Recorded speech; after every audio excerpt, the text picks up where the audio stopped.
Great mushroom today and a couple different fun ways to cook them.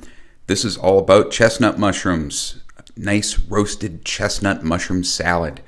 What chestnut mushrooms are is kind of up for debate depending on who you talk to. There's like 8 or 9 different species that could have the name chestnut mushroom, which is why Latin names are super important. So this is Pholiota adiposa, and it's one of very few Pholiota species that are good to eat, that will not make you sick.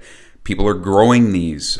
Shout out to R&R Cultivation for the fresh product and North Spore for selling me a mushroom bag.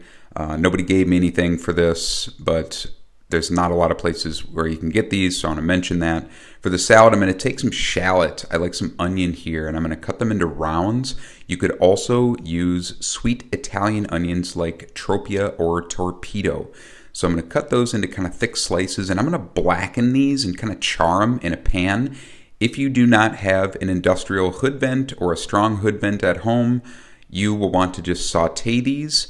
In the summer, I will grill them, and we just want to put some color on them. I'm cooking them in a dry pan, almost kind of like Mexican style, like cooking onions and tomatillos on a comal, where you don't use oil, you just char them. And adds a really good depth of flavor to the salad that we'll have cold or room temperature. And I'm going to break them up there when they're colored. I don't want to cook them till they're soft. I want a little bit of crunch, but I don't want them raw. Then I'm going to hit them with a little bit of balsamic vinegar, S&P.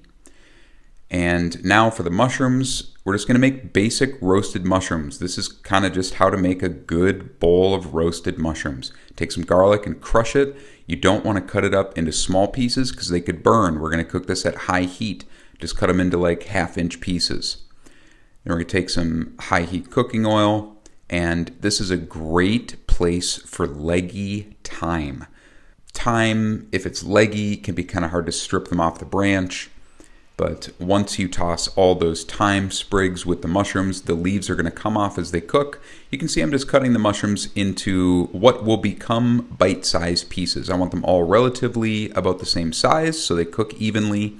Then I'm going to toss everything together: salt, pepper, oil, herbs, garlic. That's all you need. You can switch the herbs up. Lots of different ways that you can do that. And once you get them all mixed up, put them in a pan. This is my new favorite carbon steel big boy skillet from Kehoe Carbon Cookware. Love these things. Slowly getting rid of my cast iron and transitioning here. Just cook those things until they're nice and golden brown. Then I'll let them cool. I'm going to pick out those thyme leaves, add these marinated onions, and that's about it. One of the best parts of this is these mushrooms have a really awesome chewy texture. Some of the other Pholiota that are edible, the wild ones, are said to be really soft or mushy. These are just like they're one of the more pleasing mushrooms I have had, especially for cultivated ones. And you can switch this up, use some nut oil, add a handful of toasted walnuts. Makes a really cool antipasti, really simple. And after they're roasted, you can have them as a salad, antipasti, or add them to different dishes. I ate about 6 pounds this week. One of my favorite things was serving them with a celeriac steak for a vegetarian entree. Good with the meat as well.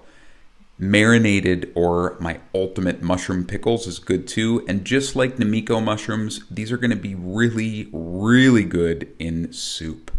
I hope you enjoyed learning a little bit about chestnut mushrooms. Thanks for watching.